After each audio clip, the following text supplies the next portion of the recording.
আমি যে আয়াত পড়লাম, আয়াতের উপরে আলোচনা করতে গিয়ে তার আগে আয়াতের বিষয়ে কিছু তথ্য আপনাদেরকে দিতে হবে। এটা হলো মৌলিক নীতি, যে আয়াতের উপরে কথা বলতে হয় এই আয়াতের আগে কিছু তথ্য দিয়ে তারপরে কথা বলতে হয়।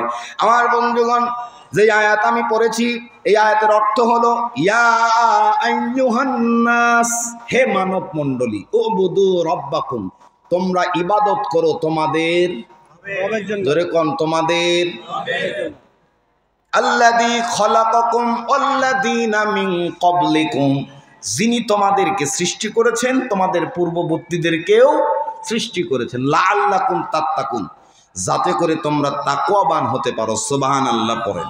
এটা হচ্ছে আয়াতের অর্থ। বন্ধুগণ আমার, যে আয়াত পড়েছি এটা হচ্ছে পবিত্র কোরআনুল কারীমের ২য় নাম্বার সূরা। সূরার নাম কি? আরো জোরে কোন? বাকারা। এই সূরা বাকারার ভিতরে ২৮৬টি আয়াত আছে। তার মধ্যে আমি যে আয়াত পড়েছি এটা হচ্ছে ২১ নম্বর আয়াত। সুবহানাল্লাহি ওয়া বিহামদিহি। সূরাটিতে ৪০টি রুকু আছে। সূরাটির বৈশিষ্ট্য হলো পবিত্র কোরআনে ২৮৬টি সূরার ১১৪টি সূরার ভিতরে এই সূরাটি পবিত্র কোরআনুল কারীমের সবচাইতে বড় সূরা। আল্লাহু আকবার পড়েন। সবচাইতে বড় সূরা। এবং এই সূরার ভিতরে একটি আয়াতে কারিমা রয়েছে যেটা টোটাল কোরআনের ভিতরে গুরুত্বপূর্ণ আয়াত। সে আয়াতের নাম কি? জোরে বলেন। ভয় পাইলেই খালি আয়াতুল কুরসি পড়, আয়াতুল কুরসি পড়, ঠিক না? অফিসতে আসার কালে গভীর রাত হয়েছে, অফিস থেকে আসতেছে, দেখছে গাছের পাতা লড়ছে, এটা লড়ছে কিন্তু বাতাসে, আল্লাহ, ঠিক কিনা? আয়াতুল কুরসি এটা সবাই মুখস্থ রাখে। কেন? ওইটা বাসা লাগে যে, ঠিক কিনা? আপনি বাসার জন্য আয়াতুল কুরসি নিয়ে মাতোয়ারা হয়ে গেছেন। কিয়ামতের দিন যখন ধরবে সেই দিন যে আয়াতগুলো আপনাকে বলছে ওইগুলো নিয়ে আপনার টেনশন হয় না?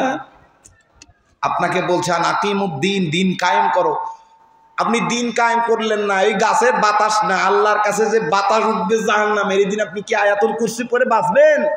তাহলে আপনি খালি আয়াত খুঁজেন ওইটা যেটা জিন ভূত থেকে বাঁচা যাবে, বাকি তো এই মুসলমান, ঠিক কিনা বলেন? আমার ভাইয়েরা, এই সূরার ভিতরে গুরুত্বপূর্ণ ওই আয়াত আছে যে আয়াত পরে আমরা বাঁচার চেষ্টা করি। আবার এই সূরার বৈশিষ্ট্য হলো এই সূরার ভিতরে ইসমে আজম আছে, যে ইসমে আজমের ব্যাপারে বলা হয়েছে যদি কোনো ব্যক্তি ইসমে আজম বলে বলে দোয়া করে সেই দোয়া আল্লাহর কাছে কবুল হয়ে যায়। আমার বন্ধুগণ, এই সূরার কিছু ফজিলত আছে। ফজিলত বলতে হবে তার আগেই বলি সূরাটির নামকরণ। সূরাটার নাম হচ্ছে বাকারা, যার অর্থ হচ্ছে গাভী। কেন গাভী?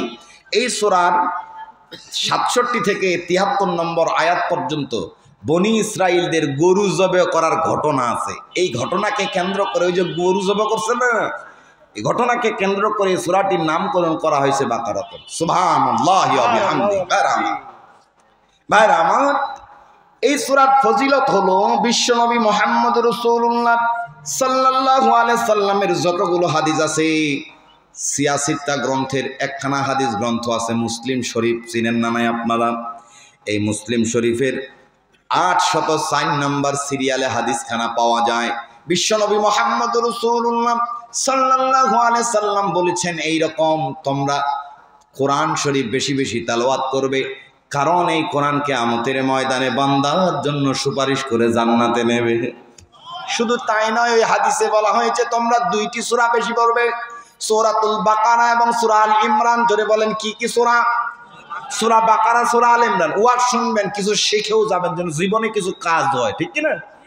সূরা বাকারা, সূরা আল ইমরান বেশি পড়বে, কারণ হলো এই ২টা সূরা কিয়ামতের ময়দানে বান্দার জন্য এক খণ্ড মেঘ হয়ে কখনো কখনো তার মাথার উপরে আসবে, অথবা এক ঝাঁক পাখি হয়ে তার উপরে আসবে, অথবা ছায়া হয়ে।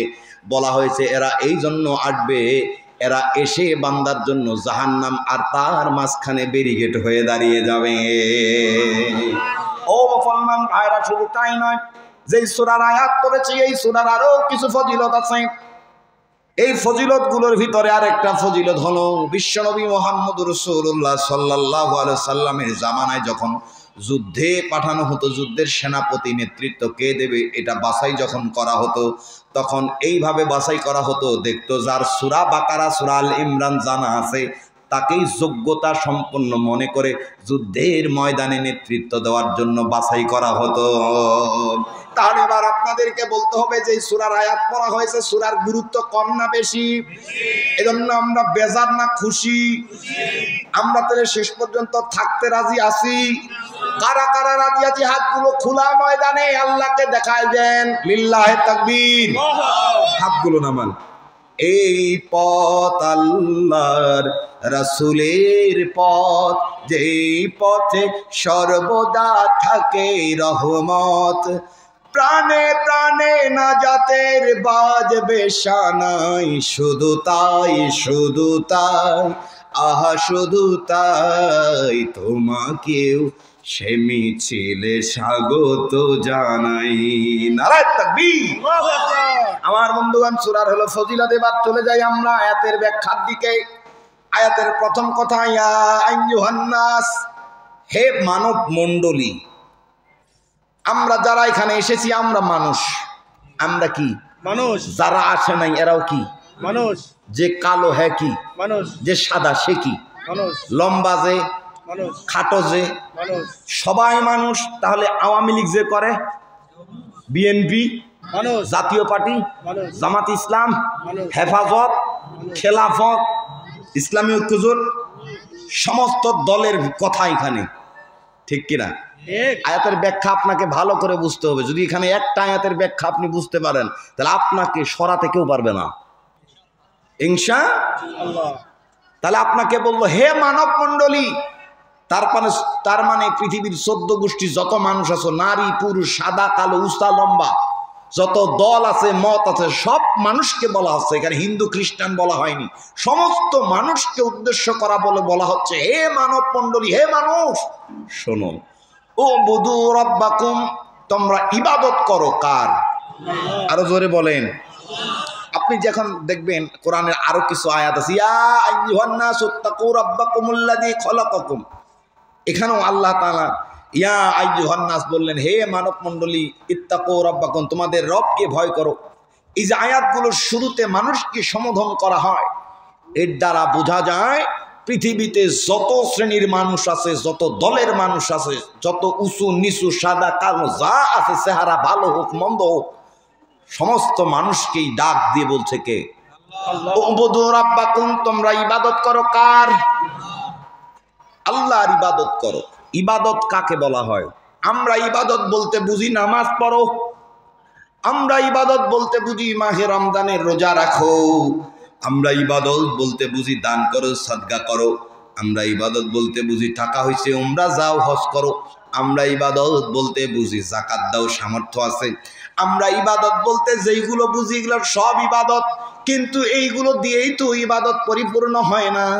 আমার বন্ধুগণ, এই ইবাদত শব্দের ব্যাখ্যা যদি আপনাকে বুঝাইতে চাই তাহলে সর্বপ্রথম আপনাকে ইবাদত কাকে বলে তার সংজ্ঞাটা আপনাকে আমি আমার মতো করে বলি। তাফসীরের কিতাবগুলোতে যা বোঝা গেছে এখান থেকে আমি আমার মতো করে সাজিয়ে নিয়ে আপনাদেরকে বলতে চাই, ইবাদত হচ্ছে বান্দার ভিতরে আল্লাহর ভয়কে রেখে তার সমস্ত শক্তিকে তাবেদারিতে, গোলামিতে নিযুক্ত করে দেওয়ার নামই হচ্ছে ইবাদত। চিৎকার দিয়ে বলতে হবে ঠিক কিনা? আমার বন্ধুগণ, তাহলে এবার বুঝেন বান্দার ভিতরে ভয় থাকবে কার? আল্লাহ। তোমার বুকে রাখো আল্লাহরই ভয়, আসবে না কোনোদিন কোনো পরাজয়। তোমার বুকে রাখো আল্লাহরই ভয়, আসবে না কোনোদিন কোনো পরাজয়। যারা আল্লাহর ভয় রাখে তারা কোনোদিন পরাজয় হয় না। আল্লাহর ভয় যারা রাখে না, নেংটি উঁচা করে ওদের ভাগতে হয়। হ্যাঁ, আল্লাহর ভয় যারা আল্লাহর ভয় লালন করে এদের সম্পর্ক তো হয়ে যায় আল্লাহর সাথে। সুতরাং তুমি 15 বছর 16 বছর পর্যন্ত এত জুলুম করে নির্যাতন করেও যাদেরকে দমাইতে পারো নাই, কোরআন থেকে সরাইতে পারো নাই, নতুন করে কেউ যদি এসে হুমকি ধামকি দেয়, এরা জীবনের সবচেয়ে বড় ভুল ছাড়া আর কিছু করবে না। আর কিছু করা গেলেও আর কিছু করা গেলেও যারা আল্লাহর রাহে জীবনকে বিলিয়ে দিয়েছে এদেরকে কোনোদিন আল্লাহ থেকে সরানো যায় না। ও বন্ধু, তাহলে আমি আপনাকে আবদুন শব্দের, ইবাদত শব্দের ব্যাখ্যা বোঝানোর জন্য যে সংজ্ঞাটা আমি আমার মতো করে বলেছি আপনি একটু বোঝার চেষ্টা করেন। আল্লাহর ভয় ভিতরে রেখে সকল শক্তিকে আল্লাহর জন্য তাবেদারিতে, গোলামিতে ঢুকিয়ে দেওয়া। তাহলে আপনার সকল শক্তি হচ্ছে আপনার টাকা, আপনার সকল শক্তি হচ্ছে আপনার ক্ষমতা। আপনি মেম্বার, আপনি চেয়ারম্যান, ঠিক কিনা? আপনার সকল শক্তি হচ্ছে আপনার 4টা বাড়ি আছে, আপনার সকল শক্তি হচ্ছে আপনার কথা সবাই শুনে। আপনার শক্তি আরো কিছু থাকতে পারে, গোটা পৃথিবীতে আপনার লিঙ্ক আছে, আপনার যত শক্তি, এই শক্তিটাকে নিযুক্ত করতে হবে কার তাবেদারিতে? তাহলে ওটার নাম হচ্ছে ইবাদত। তার মানে বোঝা গেল শুধুমাত্র নামাজ পড়লাম, বাকি কর্মকাণ্ড আমার নেতার পিছনে দিলাম, ইবাদত হয় নাই। কথা কয় না? আপনাকে ভালো করে বুঝতে হবে, নামাজ পড়ি ওইখান থেকেই শেষ।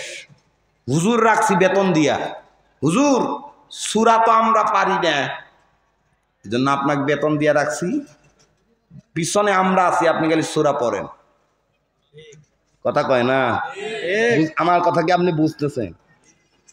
আমরা বেতন দিয়ে রাখছি কেন হুজুর জানেন? আমরা সূরা পারি না, এই জন্য আপনি সামনে দাঁড়ায় খালি সূরা পড়েন, পিছনে দেখা লাগবে না, আমরা আছি। সূরা শেষ, আসসালামু আলাইকুম।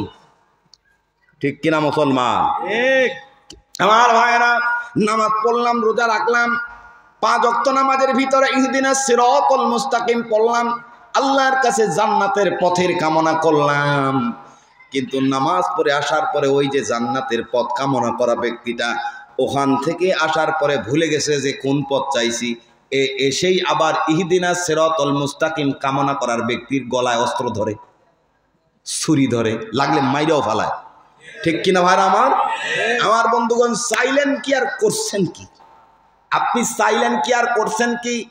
অথচ আপনি যদি ইবাদত করতে চান, আপনি যদি আল্লাহর বান্দা হতে চান, বান্দা কাকে বলে আপনি যদি বুঝতে চান, আল্লাহ রাব্বুল আলামিন পবিত্র কোরআনুল কারীমে একখানা আয়াত আছে, যে আয়াতে আল্লাহ বলছে ওয়াল্লাযীনা ইয়াবিতুনা লিরাব্বিহিম সুজ্জাদান ওয়া কিয়ামা।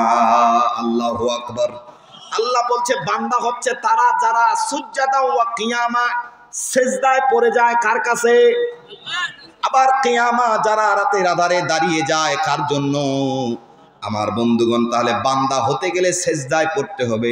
সেজদা করার মানে শুধু নামাজে সেজদা করলেন তাই না, সেজদা করার অর্থ হচ্ছে আপনার সমস্ত কিছুকে লাথি মেরে আল্লাহর কাছে নত হয়ে যাওয়া।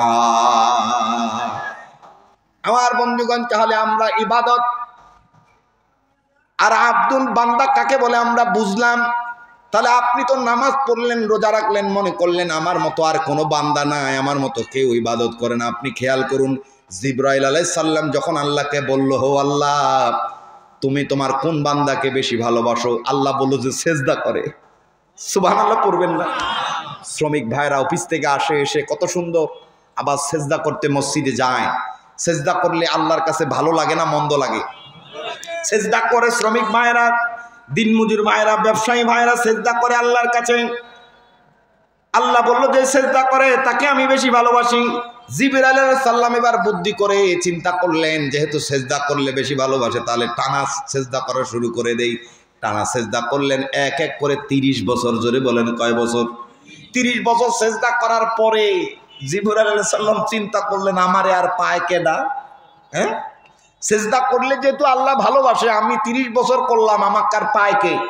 দেখবেন মসজিদে নতুন নামাজি হয়েছে, নামাজটা পড়ে বের হয়ে চার দোকানে বসে নামাজ পড়ে আসলাম। কথা কয় না, একটাও কথা কয় না। হ্যাঁ, মাইন্ড করছেন? রাগ করছেন? টুপি এনে থয় অর্ধেকটা বাইর করে রাখে, বুঝায় যে আমি নামাজ পড়ছি রে। হ্যাঁ, আমি নামাজ পড়ছি বুঝায়। ওই রকম জিবরাইল আলাইহিস সালাম চিন্তা করলেন, 30 বছর সেজদা করছি, সেজদা করলে আল্লাহ খুশি হয়, তাহলে 30 বছর আমার উপরে আর কেউ সেজদা করতে পারে? আর আমার উপরে আল্লাহ খুশি হবে না তো হবে কার উপরে? সে থাকলো আল্লাহর দিকে। এবার আল্লাহর খবর আসবে, অপেক্ষা। কিন্তু আল্লাহর খবর আসে না। আল্লাহর কোনো খবর আসে না। চিন্তায় পড়ে গেল, খবর কেন আসে না? আমি তো 30 বছর সেজদা করলাম। আর অপেক্ষা করা গেল না, আল্লাহর কাছে বলা শুরু করো, আল্লাহ আমি তো সেজদা করলাম 30 বছর, কেন কোনো খবর দিলা না? আল্লাহ বলল, খবর যদি চাও একবার আমার আরশ আজিমের দিকে তাকাও। আরশ আজিমের দিকে তাকালো, তাকানোর পরে কয়, আল্লাহ আমি তো তাকালাম, কেন তাকাইতে বলছো? আল্লাহ বলল, দেখো তো ওখানে কি লেখা আছে। জিবরাইল আলাইহিস সালাম বললেন, আমি যে তাকালাম সেখানে আল্লাহ গো তোমার নাম লেখা, তোমার সাথে মুহাম্মদ সাল্লাল্লাহু তার নাম লেখা, কিন্তু এই লেখা দেখে আমার কি লাভ? আল্লাহ বলল, ধৈর্য ধরো, কি লাভ বলছি। ওই যে আমার নামের পরে মোহাম্মদ নামটা দেখছো, এই মোহাম্মদ যে নাম, সেই হবে শেষ জামানার নবী পয়গম্বর, যিনি শেষ জামানায় দুনিয়াতে আসবে। সে আসার পরে তার উম্মত, কিছু উম্মত তৈরি হয়ে যাবে। এই উম্মতদের জন্য তার মাধ্যমে 5 ওয়াক্ত নামাজ ফরজ করা হবে। 5 ওয়াক্ত নামাজের 17 রাকাত ফরজ নামাজ থাকবে, আছে না নাই? 17 রাকাত। 17 রাকাতে 34টা সেজদা করা লাগে। জোরে বলেন কয়টা? প্রতি রাকাতে সেজদা করতে হয় কয়টা? কিয়ামতের ময়দানে যদি কোনো বান্দা ফাঁকি দিতে চায়, বলবে আমি তো নামাজই ছিলাম, আল্লাহ বলবে নামাজ যদি পড়ছো তাহলে একটু দেখাও। সাইরে নাও নামাজ পড়ে নাই, ও কইবে আমি নামাজই ছিলাম, তাহলে দেখাও। রুকুও করতে পারবে না, সেজদাও করতে পারবে না, উল্টা উল্টি করবে। ফেরেশতারা হাসবে। আর তারা নামাজি ছিল, এদেরকে বলার সঙ্গে সঙ্গে এরা সুন্দরভাবে দেখাতে সক্ষম হবে। সুবহানাল্লাহ বলেন। বলা হলো শেষ জামানায় নবী মুহাম্মদ সাল্লাল্লাহু আলাইহি সাল্লাম পয়গম্বর হয়ে যাবে। তার উম্মতদের উপরে 5 ওয়াক্ত নামাজকে ফরজ করা হবে। যেই 5 ওয়াক্ত নামাজের 17 রাকাত নামাজ ফরজ থাকবে, 17 রাকাতে 34টা সেজদা থাকবে। ও জিবরাইল শোনো, তুমি 30 বছর সেজদা করে মনে করেছো তোমাকে আর কে পায়, কিন্তু জিবরাইল তুমি তো জানো না, ওই যে শেষ জামানার নবী মুহাম্মদ, তার যে উম্মতেরা 5 ওয়াক্ত নামাজ পাবে, 5 ওয়াক্ত নামাজের ভিতরে 34 সেজদা করা লাগবে না। একটা সেজদা যখন নবী মুহাম্মদের উম্মত হয়ে একটা সেজদা যখন আমার জন্য করবে, সঙ্গে সঙ্গে তোমার 30 বছরের সেজদা ওদের নিচে ভরে থাকবে। আরো চিৎকার দিয়ে বলতে হবে সুবহানাল্লাহ। সলাতে আসো যদি প্রতি আজানে, মনে রেখো এলে তুমি ফুল বাগানে, যে বাগে রহম ঝরে হয় রোশনাই, শুধু তাই শুধু তাই আহা শুধু তাই, তোমাকেও জান্নাতে দলে নিতে চাই। পরের না আমিন। আমার বন্ধুগণ, তাহলে ইবাদত আপনি একদিন করে মনে করছেন আমাকে আর কে পায়, সেজদা একদিন করে নতুন জায়নামাজ, দামি জায়নামাজ কিনে আপনি মনে করছেন আপনাকে আর কে পায়, কিন্তু আপনাকে ভুলে গেলে চলবে না। আপনি সেজদা দামি হবে তখনই যখন আপনি নবী মুহাম্মদের প্রকৃত উম্মত হতে পারবেন। এজন্য আমাদেরকে টার্গেট থাকতে হবে, আমরা উম্মত হতে চাই কার? বিশ্ব নবী মুহাম্মদ সাল্লাল্লাহু। আমরা যদি নবী মুহাম্মদের প্রকৃত উম্মত হতে পারি, কিয়ামতের ময়দানে আপনি যখন বিপদে পড়ে যাবেন, তখন বিশ্ব নবী আল্লাহর কাছে সেজদা করে আপনাকে জান্নাতে নেবে। তাহলে আমাদেরকে বললো উবুদু রাব্বাকুম, তোমরা তোমার রবের ইবাদত করো। তাহলে শুনেন, সকল মানুষকে উদ্দেশ্য করে বলল তোমার রবের ইবাদত করো। তার মানে আপনাকে আমাকে বুঝাইতে চায় আল্লাহ যে তোমরা যত গোষ্ঠীর মানুষ আছো, ইবাদত বলতে হলো তোমার সমস্ত কিছু তার জন্য বিলীন করে দেওয়া, তার তাবেদারিতে দেওয়া। সুতরাং তোমার দল নয়, তুমি মানুষ নয়, তোমার বাড়ি নয়, তোমার গাড়ি নয়, তোমার মত নয়, সমস্ত কিছুকে এক রবের জন্য নির্দ্বিধায় নির্দলীয়ভাবে বিলীন করতে হবে। আমার বন্ধুগণ, তাহলে আল্লাহর জন্য আমাদের সবকিছু বিলীন করতে হবে। ও বন্ধু, তাহলে আমি তো আপনাকে বলতে চাই, মধুর সুরে আমার অন্তর থেকে আপনাকে ভালোবেসে বলতে চাই যে আল্লাহর জন্য আমাদের সবাইকে ইবাদত করার কথা বলল। সেই আল্লাহর রুহের জগৎ থেকে আমরা অঙ্গীকার করেও এসেছি, আমাদেরকে বলছে আমি কি তোমাদের রব নই? আমরা বলেছি বালা, হ্যাঁ আপনি আমাদের রব। আমরা রবকে স্বীকার করে এসেছি। ওই আল্লাহ বলল তাহলে তোমরা আমারই দাসত্ব করো, অথচ আপনি নামাজেও আবার ইহদিনাস সিরাতাল মুস্তাকিম বললেন। আল্লাহ আমাকে জান্নাতের পথ দাও। সব কিছু ঠিক আছে, সব কিছুই ঠিক থাকবেও, কিন্তু আপনি কেন ভুলে গিয়ে আপনার দল আর নেতাকে প্রমোট করতে গিয়া ইসলাম আর নবী মুহাম্মদকে ভুলে গেলে? আপনি সব চাইলেন ঠিক, আপনার জায়গাও একটা, আমি যেখানে আপনি সেখানে, মরবেন কিয়ামত হবে আপনি যেখানে আমি সেখানে, কবর আপনার জন্য যতটুকু আমার জন্য ততটুকু। আপনি আমি একই অঙ্গীকার করে এসেছি, আসার পরে কেন আপনি আপনার নেতাকে প্রমোট করতে গিয়ে ইসলামকে ভুলে গেলেন? আপনি আপনার নেতাকে প্রমোট করতে